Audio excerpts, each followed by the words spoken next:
오늘 본문은 이스라엘 역사상 가장 어두운 시대였던 사사기 중반에 일어났던 이야기입니다. 이스라엘이 미디안 족속으로부터 근 7년간이나 지배를 받고 있었고요.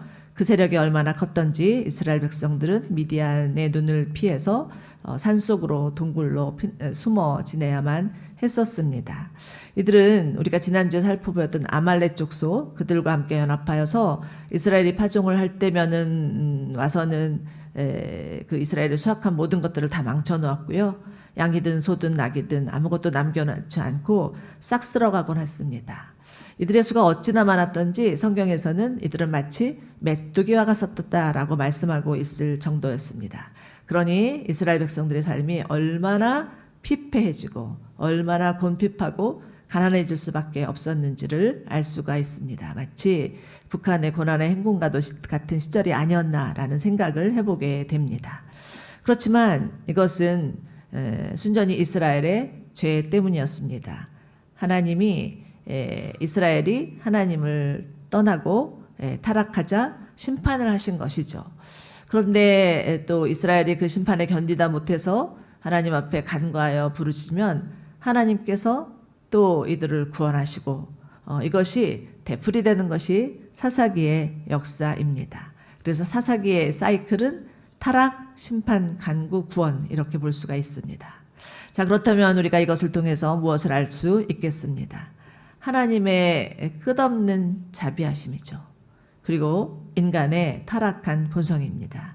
인간은 조금만 편해지면 하나님을 떠나고 죄를 짓고 이 때문에 하나님이 심판하시면 또 그 심판에 못 이겨서 간구하고 하나님 앞에 간구하면 하나님께서 못 이기는 척 다시 사사를 불러서 그들을 구원해 주시고 이렇게 하시는 것들을 보면서 하나님의 사랑이 얼마나 극진한지를 볼 수 있으며 동시에 인간의 타락한 본성이 얼마나 질기고도 끈질긴지를 보게 됩니다. 그러므로 우리가 사사기를 통해서 알 수 있는 것은 아무도 스스로 자신의 죄에서 빠져나올 수 있는 인간은 하나도 없다라는 것입니다. 오늘 본문을 통해서 이스라엘을 구원하시려고 하시는 하나님의 열심 그리고 인간의 연약함 그러나 그 인간의 연약함 가운데도 불구하고 구원하시는 하나님 그 하나님을 만나는 은혜가 우리 모두 가운데 있기를 원합니다. 이스라엘이 미디안의 핍박으로부터 하나님 앞에 부르짖자 하나님은 기드온을 불러내십니다. 11절인데요. 여호와의 천사가 아비에셀 사람 요아스의 땅인 오브라에 와서 떡갈나무 밑에 앉았습니다. 그때 요아스의 아들 기드온은 미디안 사람들에게 들키지 않으려고 포도주 짜는 큰 통 속에 밀을 타작하고 있었습니다. 구약에서는 종종 하나님의 천사가 사람들에게 나타나는 경우가 있는데요. 이를 여호와의 사자라고 부릅니다. 그런데 히브리 원문을 보면 그 여호와의 사자 앞에 정관사가 붙어 있는 경우가 있고 붙어 있지 않는 경우가 있습니다.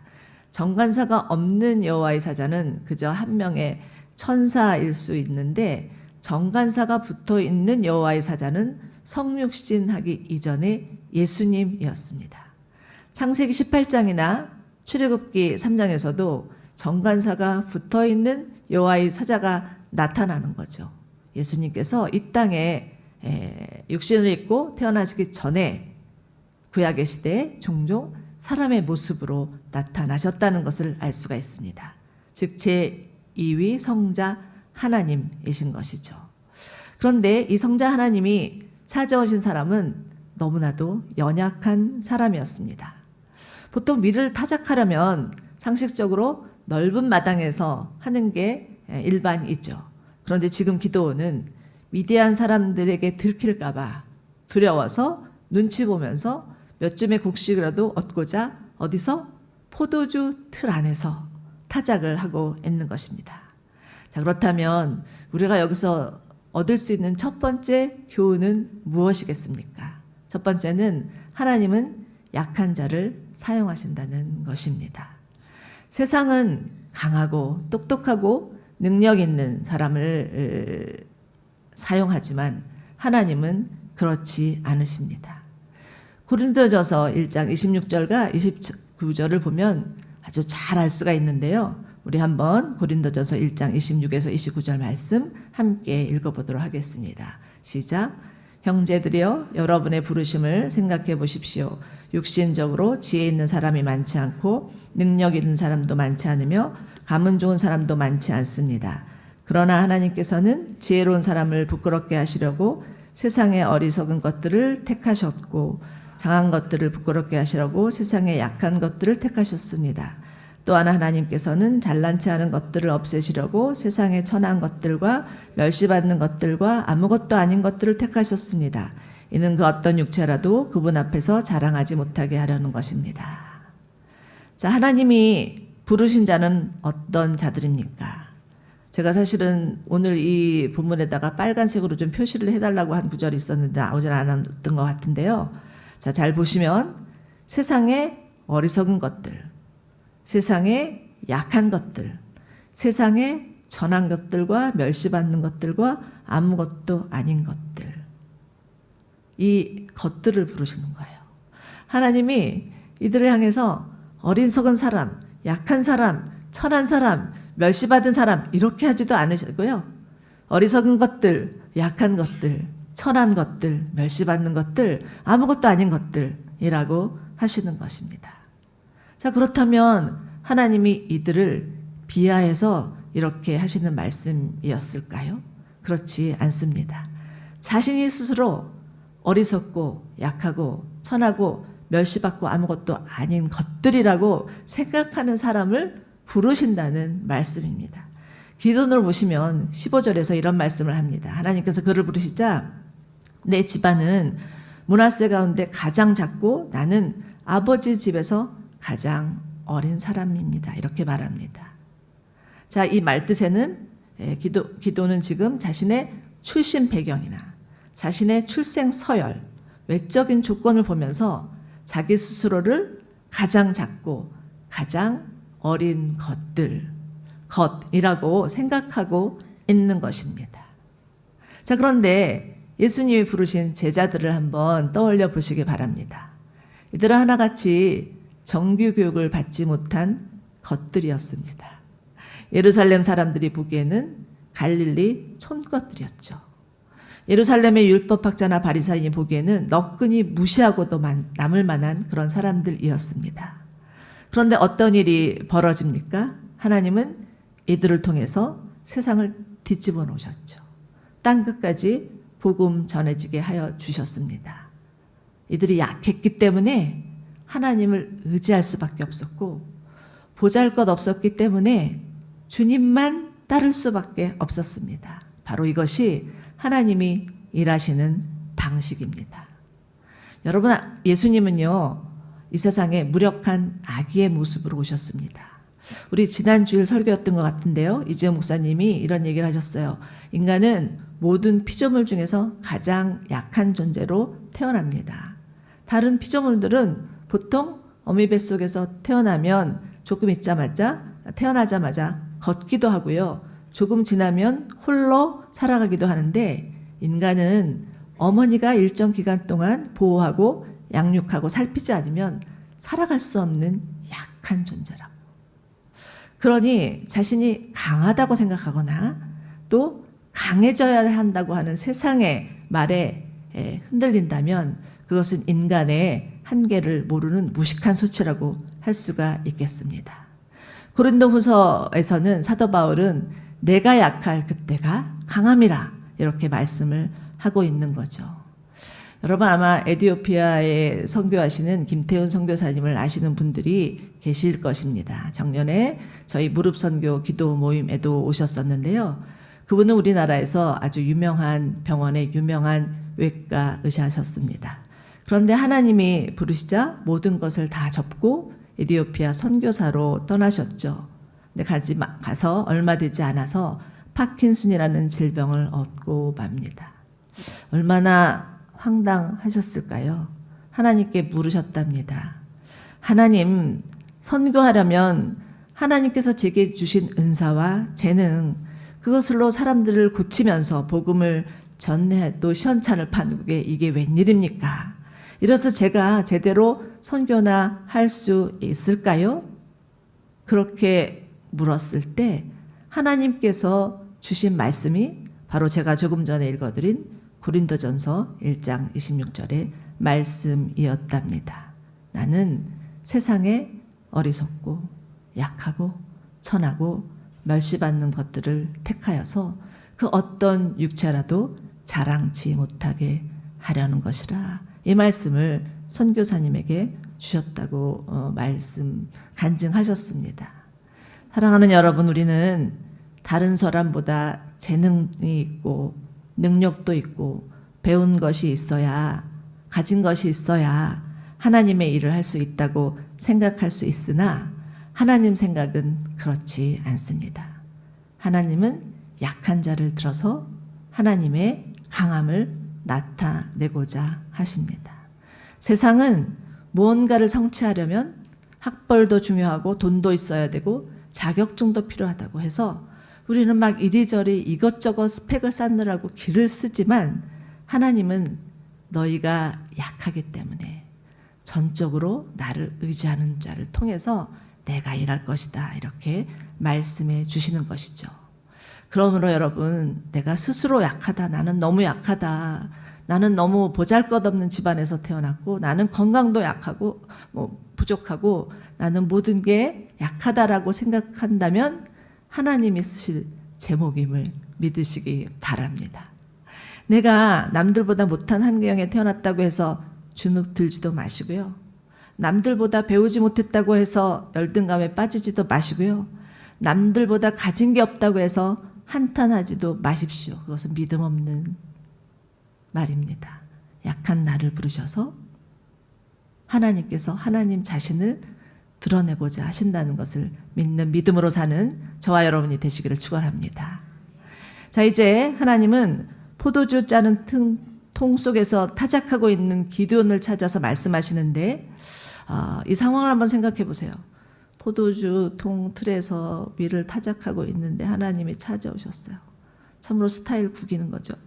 그런데 12절입니다. 하나님 뭐라고 말씀하시냐면 그대 용맹스러운 용사여 여호와께서 너와 함께 하신다. 하나님은 미디안이 두려워서 몰래 포도주 통 속에서 밀을 타작하고 있는 기드온을 향해서 그대 용맹스러운 용사여 라고 부르십니다. 자, 그렇다면 우리가 여기서 배울 수 있는 두 번째 교훈은 무엇일까요? 하나님은 지금 현재 우리의 모습이 아닌 미래의 모습, 즉 우리의 가능성을 보신다는 것입니다. 자, 성경에 나오는 인물들을 떠올려 보십시오. 예수님이 베드로를 보시자마자 대번에 베드로를 향해서 뭐라고 하셨는지 여러분들 기억하시죠? 베드로를 향해서 너는 장차 게바라 불릴 것이다, 이렇게 말씀하십니다.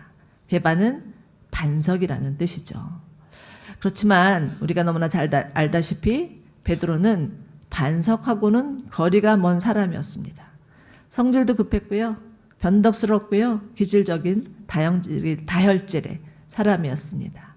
아마도 베드로를 예수님께 소개했던 사람은 동생 안드레였는데 안드레가 그 옆에서 예수님이 하시는 말씀을 듣고는 아마 속으로 정말 주님, 그건 말도 안 돼요. 제가 우리 형을 아는데요.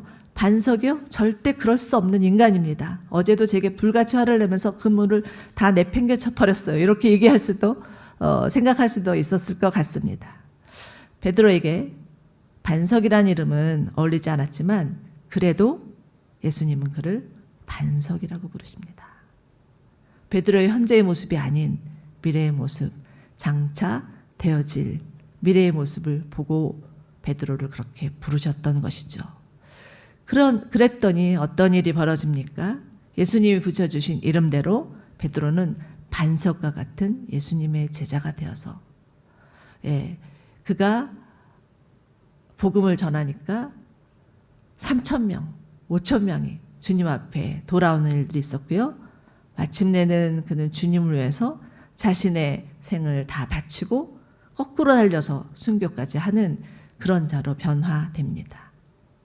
오랫동안 아프리카 보츠와나에서 직업 훈련 학교를 하시면서 현지인을 가르치시고 복음을 전하셨던 김혜영 선교사님이라는 분이 계십니다.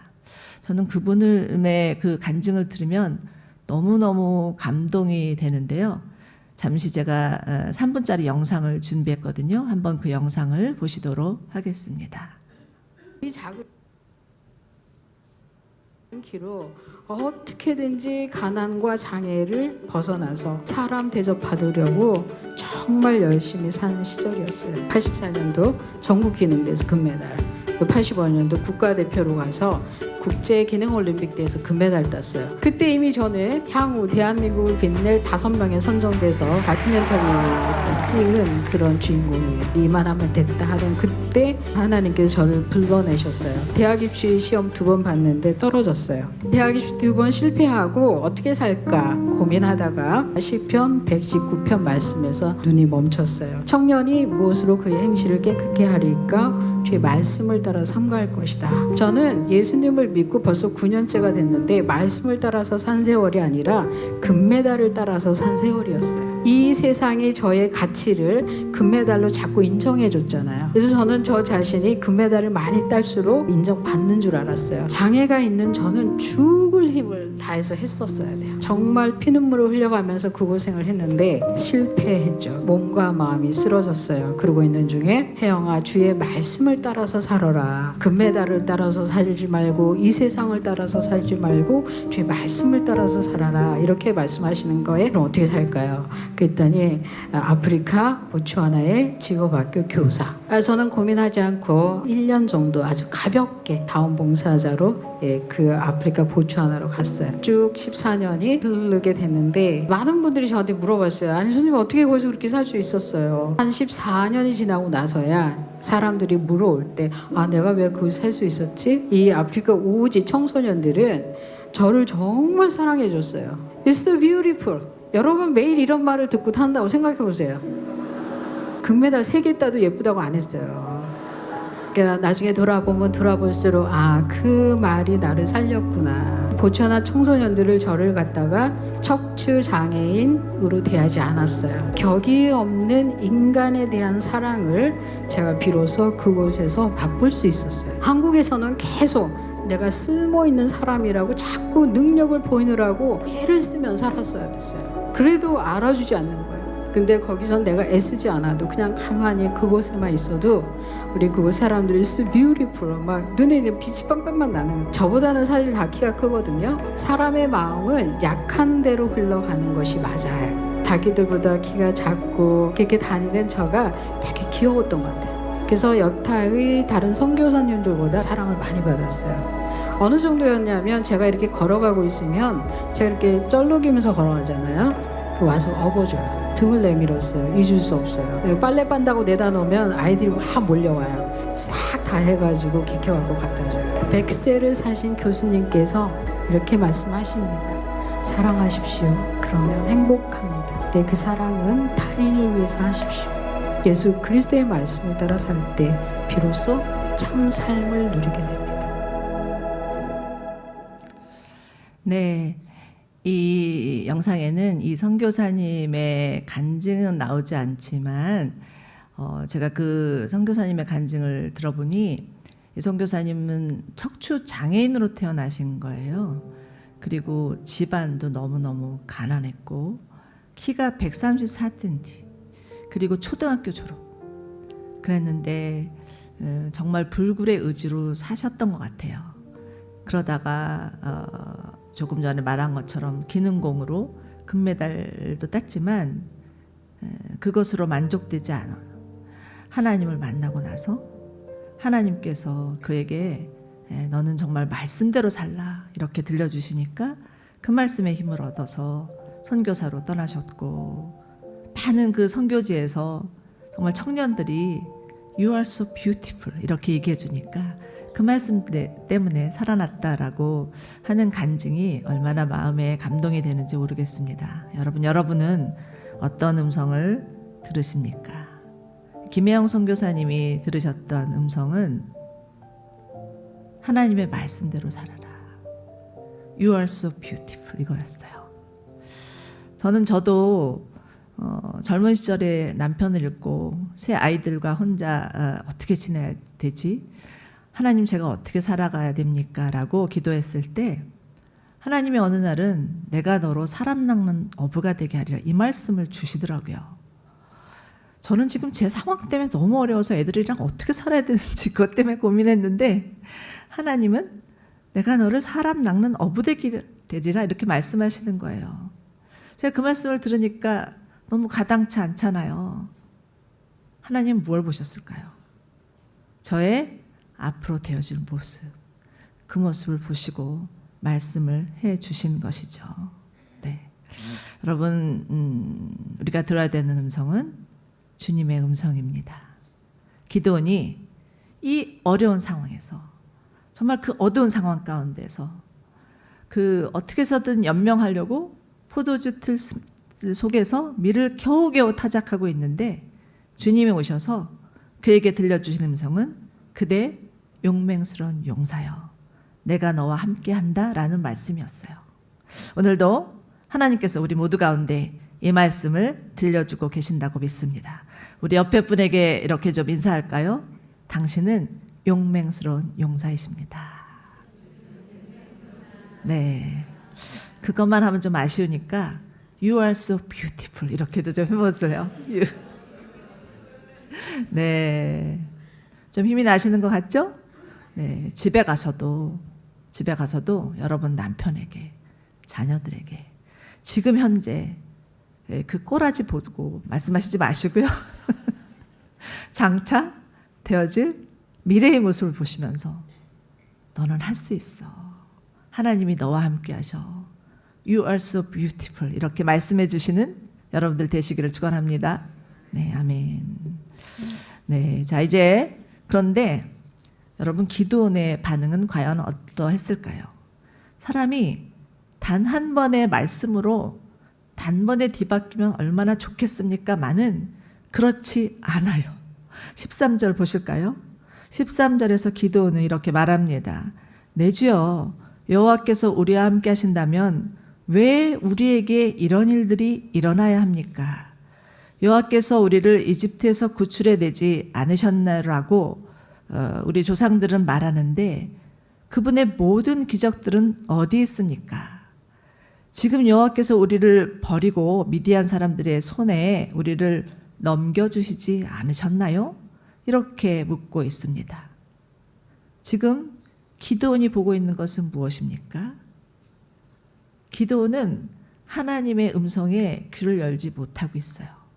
기드온이 보고 있는 것은 자신이 처한 상황, 거기에만 집중을 하고 있는 거죠.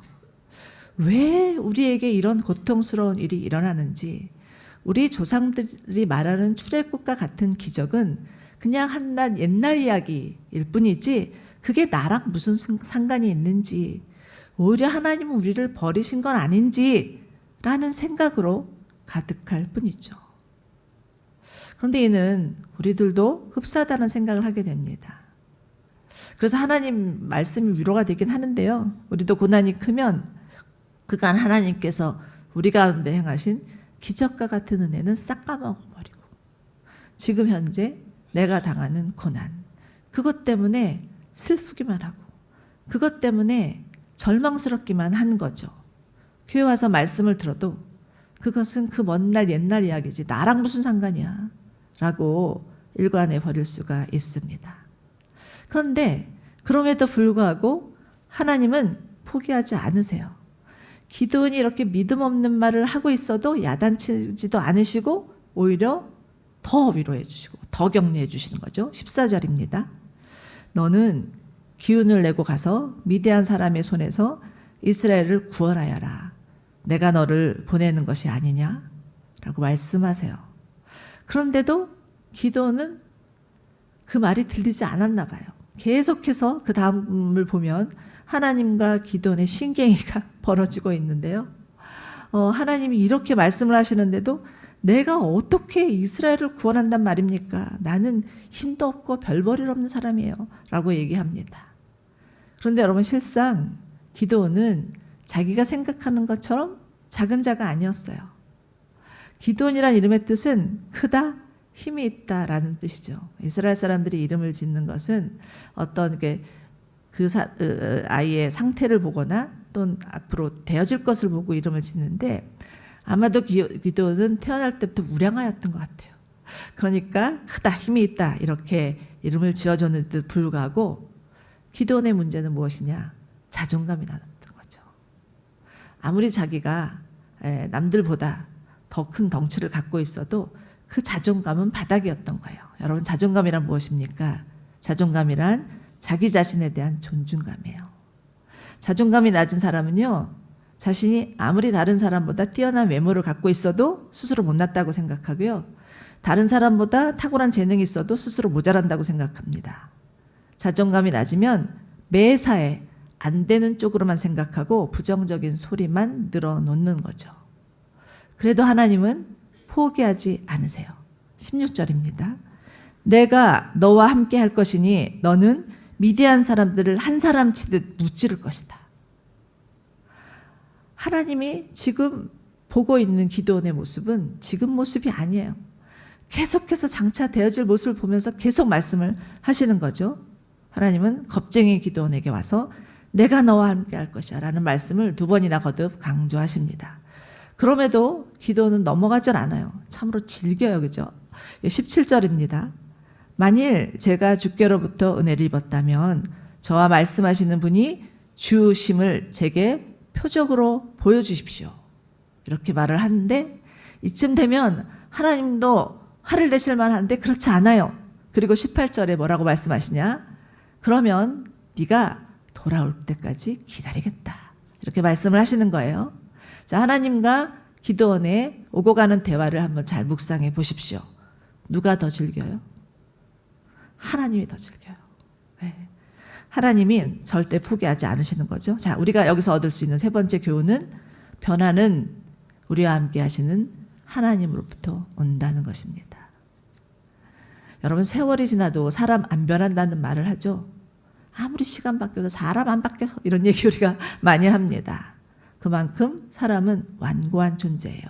그렇지만 하나님께서 작정하시고 하나님의 손에 붙잡히면 변하게 되어 있습니다. 하나님은 하나님이 택하신 자들이 변화될 때까지, 새로워질 때까지, 치유될 때까지 절대로 놓지 아니하시고 포기하지 않으시는 하나님이심을 믿으시기 바랍니다. 기도는 소심했고요.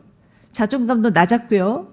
또 그의 믿음을 살펴보면 아마 부모 따라 믿은 그런 신앙이었던 것 같아요. 날 때부터 신앙의 가정에서 태어나긴 했는데 모태신앙이죠. 그러나 모태신앙이 무슨 신앙이라고요? 나 모태신앙. 나 못한다는 신앙이었어요. 그런데 어느 날 하나님이 찾아오셔서 그에게 끈질기게 다가오시면서 말씀하시고 또 말씀하시고 또 말씀하시자 그의 영혼이 점점 열리기 시작하는 거죠.